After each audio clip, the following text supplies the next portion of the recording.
안녕하세요. 나한기력과 원장 김단입니다. 이렇게 많은 분들이 와주셔서 다시 한번 진심으로 감사드리고, 오늘은 제가 그 주제를 좀 재밌는 걸 좀 하고 싶어서, 제가 뭐 시술을 몇 개 했다 이런 건 아니고 제가 한 명 한 명 다 엑셀로 기록을 해둡니다. 그러니까 저보다 많이 한 사람은 대한민국에 많이 있겠죠. 근데 제가 7,000개쯤을 엑셀 파일로 가지고 있거든요. 제가 시술했던 환자들을 나이, 뭐 성별, 피스툴라의 모양 7,000명 넘게 가지고 사람은 저밖에 없다고 개인적으로 생각을 하는데, 많이 찔러봤습니다. 그러니까 수석실 간호사님들하고는 좀 다르죠. 왜냐면 저는 초음파를 보고 붉은 거를 찌르니까. 근데 훨씬 저보다 투석을 천자를 잘 하실 거라 생각할 수는 있긴 하겠지만, 제가 그래도 몇천 개 되는 경험을 한번 공유를 해보자 천자에 대한 얘기를 좀 준비를 해봤습니다. 크게 두 가지죠. 로프레더라고 하고 여러 명을 주워 패는 거죠. 한 명만 이렇게 때리는 게 아니라. 이게 실은 괜찮다라는 거고, 버튼홀이라고도 하고, 그 다음에 이제 에어리어라고도 하긴 하지만, 천자구역이 짧을 때는 이 버튼홀을 많이도 쓰기도 합니다. 아주 크게 세 가지인데, 이 로프레더 하고요, 에어리어하고 버튼홀이 있긴 한데, 요게 기전이에요. 그러니까 계속 한 곳만 찌르다 보면 그 부분에 섬유화 조직이 동반이 되면서 통감 센서가 떨어져요. 가지고 좀 덜 아프다는 장점이 있긴 한데, 이 감염에 취약하기 때문에 그라프트에서는 버튼홀이든 에어리든 천자가 추천되지는 않습니다. 이 슈도에노리즘의 원인이 될 수도 있고요. 스테노시스나 그리고 인펙션에도 관련이 되어 있다고 되어 있습니다. 할 수 있다면 여러 군데 나눠서 할 수 있는 이 로프레더법을 추천하는데, 문제는 오랫동안 쓰려면 아껴서 가야 되는데, 아껴서 가다 보니까 천자 구역이 안 나온다는 거죠. 그래서 좀 한계점은 좀 있긴 합니다. 이게 제 천자법이긴 한데 다 아실 거라고 생각하지만 다시 한번 좀 정리를 해드리자면, 바늘 두 가지의 간격이, 아테리알 사이드는 당연히 리트로 억세스를 추천을 하긴 하지만 안테그레이드 억세스, 그러니까 즉 혈류 방향이랑 같이 찔러도 무방하죠. 근데 이 베인 니들은 언제나 몸통 쪽으로, 그러니까 이 플로우랑 동일한 방향으로 가야 되는 이 안테그레이드 억세스를 하는데, 이 두 가지의 바늘이 반대로 보고 있으면 5cm까지, 그리고 같은 쪽을 보고 있으면 7cm까지 떨어지면 좋겠다라는 게 권고사항이에요. 왜냐하면 이게 가까울수록 재관리율도 재관리율인데요. 뒤에 소개해드리긴 하겠지만 2019년에서 이제 나온 가장 최신의 데이터를 또 보면 5cm가 넘어가면 케이퍼가 오히려 좀 좋아집니다. 개선이 됩니다. 그래서 천자 길이가 길면 좋겠고, 뒤에도 다시 한번 정리를 해드릴 텐데, 이 베인 펑처를요, 아예 다른, 그러니까 노멀 베인이 있다면 노멀 베인에 찌르는 것도 굉장히 좋은 방법입니다. 그러니까 아테리는 당연히 인플로우가 필요하기 때문에 투석혈관에 찔러야 되긴 하지만, 이 몸에 집어넣는 이 베인 트랙은 아예 다른 혈관을 찾는 것도 좋은 옵션이 될 수 있습니다. 이게 이제 K도큐에서 한 일반적인 이제 가이드라인인데요. 그라프트하고 피스툴라를 나눴죠. 펑처의 각이 좀 다른데 밸브 업으로 찌르고 백아이니들 있는 걸로 하되, 이 로테이션, 바늘 이렇게 돌리지 않습니까? 이거는 그라프트에서는 오케이, 할 수도 있다고, 네이티브에서는 웬만하면 하지 말아라. 근데 이게 왜 그런지 뒤에서 말씀 좀 드리겠습니다. 그래서 정리를 하자면, 안테그레이드 방법으로 베인은 꼭 찔러야 되고, A 쪽은 둘 다 가능하다. 근데 5cm, 7cm 정도는 기억을 해두시는 게 좋다. 니들을 뺄 때 들어간 거하고 똑같은 각도로 제거를 해야지 환자가 가면 또 신나지 않습니까? 저희들이 퇴근이 이제 목전에 있으니까 신난다고 이렇게 각을 세워서 빼면 니들이 혈관의 벽을 치면서 확실히 손상을 좀 일으킬 수 있기 때문에 이런 것들이 좀 생길 수 있어요. 다 그라프트인데요. 애뉴리즘입니다. 애뉴리즘. 이게 가만히 보시면 천자하는 구역이 아니에요. 그러니까 얘 같은 경우도 천자 구역이 아니에요. 이게 포암, 루프인데 되게 이쯤 천자하고, 요게 이제 바늘 끝단에 걸리는 곳입니다. 얘도 마찬가지예요. 얘도 되게 우리가 이쯤 천자잖아요. 바늘 끝단에 걸리는 거예요. 바늘이 되게 3cm 정도 되지 않습니까? 얘도 마찬가지예요. 그러니까 무슨 말이냐면, 테크닉 중에 바늘을 깊이 찔러요. 그라프트에서 깊이 찔러. 그래서 빼면서 잡아내는 그런 일은 안 하실 거라고 믿긴 한데, 해외에는 그런 경우들이 있습니다. 대개 애뉴리즘의 직접적인 원인이 돼요. 그리고 바늘을 찔렀는데 누가 봐도 망한 거죠. 환자 아프다 그러고 이제 바늘이 베스를 찢었어요. 아래든 위든 찢었습니다. 그럼 어떻게 하시나요? 방법이 있어요. 그냥 인정하시고 잘못 찔렀다. 5분만 지어놨어요. 5분만. 초반 5분이 집에 가서 5시간 누르는 것보다 훨씬 더 효과적입니다. 그리고 이 16게이지긴 하지만 제가 시술할 때 일반적으로 7프렌치를 쓰거든요. 그 환산하면 되게 한 10게이지쯤 되는데 16게이지로 바늘로 이렇게 천자를 했다고 해서 바로 에뉴리즘 생기지 않거든요. 그래서 만약에 내가 혈관벽을 특히 그라프트에서 찢었다라는 판단이 드시면 그냥 환자 탓 한번 하시고 혈관이 후지시네요. 그래서 침착하게 5분만 아무것도 하지 말고 누르십시오. 물론 바쁘다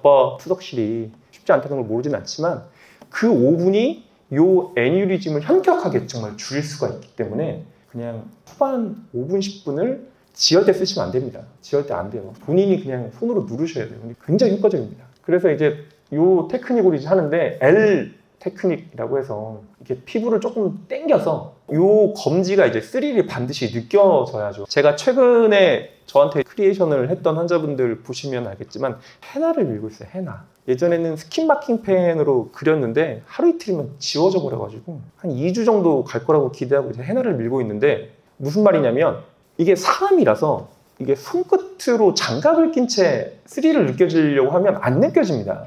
그래서 조금 천자가 어려운 분들은 미리 그림을 좀 그려놓으세요. 청진기로 이렇게 제일 소리가 잘 나는 곳에 이렇게 그림을 일자로 스킨 펜으로 이렇게 마킹을 좀 하신 다음에 내가 손끝으로 이 L 검지 손가락을 느끼면서 엄지로 당기고 얘도 당기면서 요 사이를 탁 찌른다라는 것보다 그냥 그림을 그리시고요.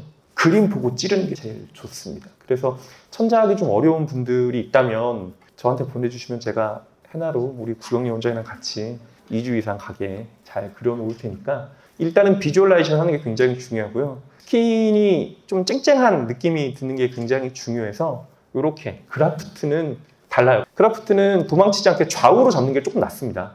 그러니까 얘는 피스툴라라서 피스툴라는 위아래로 이렇게 스킨이 밀리니까 밸브업하고 위아래로 이렇게 당겨서 하는 게 조금 낫고요. 그라프트는 좌우로 도망치는 경우가 더 많기 때문에 좌우로 잡으시고 찌르는 게 좀 낫습니다. 그런데 이제 각도가 되게 생명인데요. 생각보다 훨씬 더 누워서 들어가시는 게 좋아요. 그라프트는 뒷벽 안 찌르게 하시는 게 중요해서 니들 로테이션이 그라프트 후벽을 찌를 수 있어서 진입이 돼서 피가 나오면 얘를 돌리자. 밸브움을 다운시키면 덜 찌르겠죠. 이게 샤프하게 들어간 것보다 밸브움이 이렇게 다운이 되면 그라프트 뒤벽 찌르는 게 좀 덜 할 거 아닙니까? 그래서 미들 로테이션을 피스툴라에서 공부하지 않지만 그라프트에서는 한 번 정도 고려할 수 있다. 이 정도가 이제 가이드라인인데 이게 이제 제가 7프렌치짜리 시스 넣을 때 이제 가이드는 이제 초음파 사진입니다. 이게 니들 팁이죠.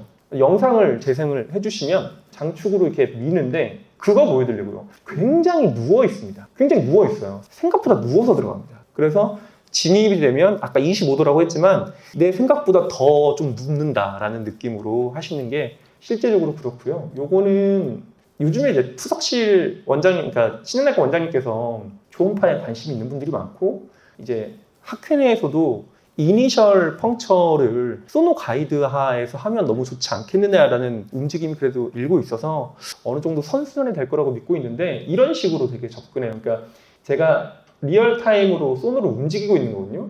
얘가 이제 장축으로 봤다가 이제 X축으로 이제 돌리면서 바늘을 보죠. 그러면 이 바늘을 봤다가 초음파가 앞으로 도망가요. 초음파가 앞으로 도망가면 얘가 사라집니다. 사라지죠. 실은 사라지는 게 아니고 초음파가 앞으로 도망가기 때문에 이 니들 팁이 초음파를 쫓아 다시 오는 거예요. 그래가지고 이런 식의 테크닉으로 소노 가이드와 펑처를 하긴 하는데 생각보다 각이 좀 누워 있고 뒷벽을 좀 찌르지 않게 주의를 하시는 게 좀 필요하겠다라는 이야기입니다. 그래서 니들은 아까 말씀드린 5에서 7cm 정도 간격이고요. 아나스토모시스 4cm 하고 이게 가까워진다. 이게 터뷸런스를 일으킨다고 해서 이 재관율 때문에 이 얘기가 나오긴 하는데 옐보 브라키오세팔릭 있는 분들 중에서 천자구역이 작지 않습니까? 그러면 A 사이드 니들을 안티그레이드, 그러니까 플로랑 같은 쪽으로, 그러니까 몸통 쪽으로 찌르면 요거를 굳이 안 지키셔도 상관없다라는 게 제 개인적인 의견입니다. 제가 왜 4cm가 안 되냐? 얘는 데이터가 꽤 있어요. 5cm 이하는 재관률이 올라가면서 그 영향이 좀 준다라는 데이터가 있긴 한데 얘는 제가 찾는 근거를 못 찾겠더라고요. 상식적으로 와류를 좀 증가시키니까 그렇긴 한데 이거는 뭐 바이블처럼 해석할 필요는 없다고 보고 있습니다. 그리고 이제 로프레더 할 때 전날 찔렀던 2cm 이내에서 조금씩 움직이는 게 더 좋다라는 것도 힐링에 대한 부분이라서 이런 게 있고요. 백아이님들 한국에는 뭐 이거밖에 없으니까요. 그리고 이제 게이지도 이건 해외 데이터긴 한데, 그리고 동맥압도 200 이하로 떨어지면 이상하고 정맥압도 200 이상으로 올라가면 좀 이상하고 뭐 이런 것들인데, 이거는 뭐 상황을 좀 봐야 될 것 같습니다. 이렇게 천자를 한다. 이 테이프 혹시 어떻게 붙이시는지 잘 모르겠습니다. 제가 실제로 테이프를 붙이진 않았는데 다 괜찮은 것 같아요. 근데 단 하나, 이게 이제 미리 천자하기 전에 미리 테이프를 감아놓고 천자하면 테이프를 붙이기는 쉽지만, 실제로 천자하는 게 애뉴리즘이 심하게, 그러니까 편한 천자가 아니면 테이프를 미리 좀 붙이는 게 확실히 좀 방해는 된다. 이거는 좀 개인의 취사 선택이나 환자들에 대한 상황에 따라 좀 달라지는 것 같습니다만, 제가 좀 이 고민을 좀 많이 해봤거든요. 테이프를 미리 살짝 붙여놓고 들어가는 게 나은지, 아니면은 붙인 거 다시 이렇게 올리는 게 나은지 참 애매한 부분이긴 한데, 정해진 건 없으니 최선을 다해주셨으면 좋겠습니다. 지혈은 손가락을 한다는 얘기는 워낙 많이 말씀드리긴 하는데, 이거는 꽤 중요한 부분 같아요. 왜냐하면 확실히 애뉴리즘하고 관련이 있을 거라는 경험이 있습니다. 특히 옐보 브라키오세팔릭 있는 분들은 지혈대 착용하면 빨리 커지는 경향이 있고요. 운동하시는 분들이 확실히 혈관이 좀 빨리 커져요. 젊은 남들, 그쪽 팔 쓰시는 분들. 그런데 10분, 15분 이상은 개인적으로 지혈대 착용을 안 했으면 좋을 것 같습니다. 압력이 꽤 많이 걸리거든요. 정리한 이제 4cm, 5cm 간격, 그리고 니들팁 아까 말씀드린 대로 5cm, 그리고 아까 말씀드린 대로 이게 옐보빗이든 리스트 라디오세팔릭이든 메인은 메인으로 하나 쓰시고요. 희한하게 뒤로 도는 놈들 있잖아요. 걔 쓰시는 것도 굉장히 도움 많이 됩니다. 왜냐하면 방금 안상현 선생님이 말씀하신 것처럼 이 억세스의 그 에이지, 그러니까 수명하고도 굉장히 연관이 깊거든요. 왜냐하면 결과적으로 찌를수록 이그저스 되는 건 뭐 부정할 수 없는 사실이니까, 어느 내과라고 말씀드리지 않겠지만 이렇게 작은 베인 쓰시는 선생님들이 계세요. 볼 때마다 감동하고 환자들한테 입이 마르도록 거기 최고다 이런 얘기 드리는데 굉장히 도움 많이 될 겁니다. 그리고 로프레더가 훨씬 더 추천하고, 그리고 그라프트에서는 에어리어나 버튼으로 피하시는 게 더 좋습니다. 피하시는 게 좋아요. 뭐 이거는 기본적인 갑이니까 넘어가고요. 저기 피스툴라 펑처할 때 애뉴리즈말 딜라테이션이 확실히 좀 생기니까 이건 어느 정도 이용을 하는 것도 나쁘지 않겠다. 그런데 슈도 애뉴리즘은 절대 사용하시면 안 됩니다. 제가 슈도 애뉴리즘 올 것 같으면 한 2달 정도는 거기 찌르지 마세요라고 얘기 드리거든요. 그러니까 초반 슈도 애뉴리즘 한 2달만 안 찌르면 더 커지진 않습니다. 안정화가 좀 되거든요.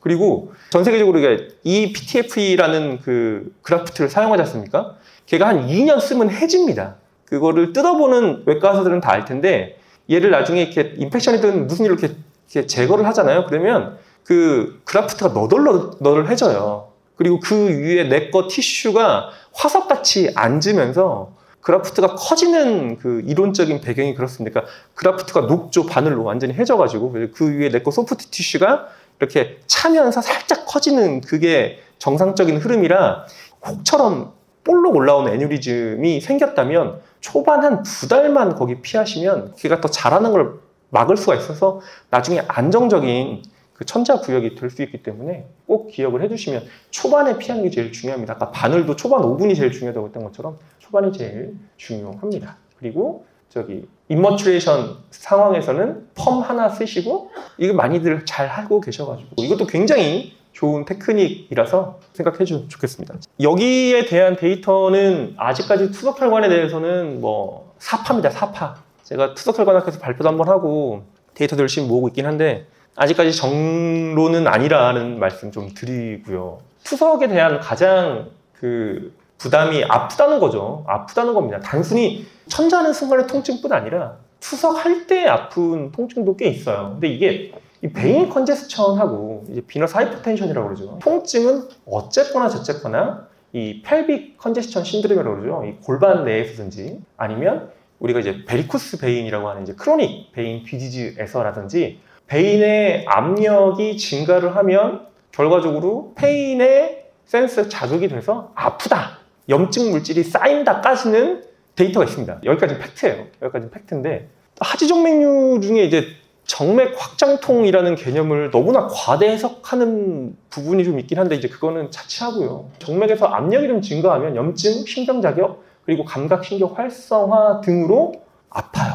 아픕니다. 그런데 투석하는 환자분들 중에 이런 케이스가 있어요. 투석을 그만두면 안 아파요.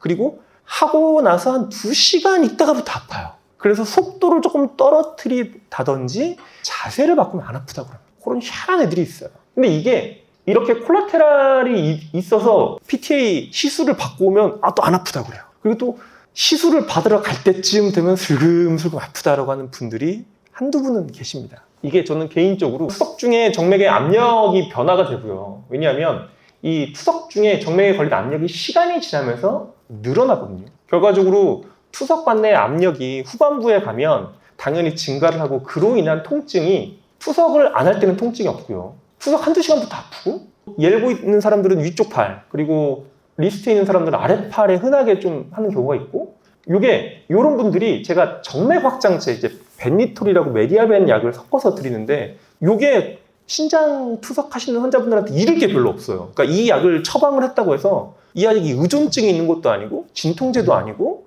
그리고 용량 도주 대비 디펜던시가 생긴 것도 아니고 투석하기 전날 저녁 투석 당일날 아침 이렇게 2알씩 드시면 경험적으로 한 60%는 호전이 있다고 하시거든요. 물론 사파입니다. 아직 입증되진 않았어요. 개인적으로 저희 병원에 내원하신 분들 설문조사 파일럿 스터디 정도 해서 한 30분 정도 모아서 통증의 개선 정도가 확연히 좋아졌다는 걸 느꼈는데 약간 잃을 건 없고 한 번 정도 해서 나쁘지 않지 않겠네라고 해서 이렇게 설명을 좀 시켜드리는 부분이 있습니다. 다시 한번 정리를 해드리면 초음파상에서도 특이 소견이 없고 투석 안 할 때는 아프고 투석 시작하고 나서 얼마 지나서 아프고 그리고 협착을 해결하면 통증이 좀 줄어든다고 그러고 이 정맥 확장제라고 하는 그 하진맥류 치질약에 반응을 하면 저는 투석 전날 저녁하고 투석 당일 아침에 복용을 권고를 해드리는 바입니다. 이게 또 재밌는 게 정맥 확장통이라는 게요 비례하지 않거든요. 무슨 말이냐면 아플 때가 있고 안 아플 때가 있어요. 그래서 한 2, 3개월 정도, 1, 2개월 정도 약 복용하셨다가 좋아지면 그냥 그걸로 끝! 아플 때 드세요 라고 해서 넘어가도 돼서